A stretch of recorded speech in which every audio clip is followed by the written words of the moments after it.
ఈ నెల 9వ తారీఖు నుంచి రాష్ట్ర ప్రభుత్వం చేపట్టిన మహాలక్ష్మి ఉచిత ప్రయాణం మహిళలకి, ఆడపిల్లలకి, అదేవిధంగా థర్డ్ జెండర్కి టీఎస్ఆర్టీసీ యాజమాన్యం చాలా సక్సెస్ఫుల్గా ఇంప్లిమెంట్ చేయడం జరుగుతుంది. చాలా చోట్ల అనూహ్య స్పందన వచ్చింది. రికార్డ్ స్థాయిలో ప్రయాణికులు మా బస్సులో ప్రయాణం చేయడం జరుగుతుంది.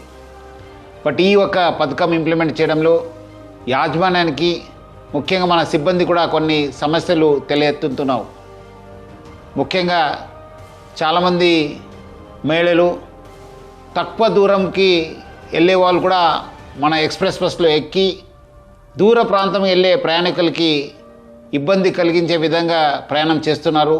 వాళ్ళందరికీ కూడా నా తరఫు నుంచి, యాజమాన్య తరఫు నుంచి కోరుతున్నాను, మీరు తక్కువ దూరంలో వెళ్ళే వాళ్ళైతే వెలుగు బస్సులో ప్రయాణించాలని చెప్పి నేను మరీ కోరుతున్నాను.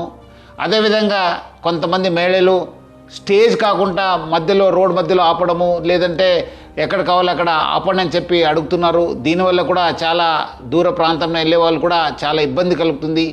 స్టేజ్ దగ్గర మాత్రమే మా బస్సు ఆగడం జరుగుతుంది. సో ముఖ్యంగా దీనివల్ల కూడా దూర ప్రాంతంలో వెళ్ళే వాళ్ళు, వేరే ప్రయాణికులు కూడా మేలు జరుగుతుంది.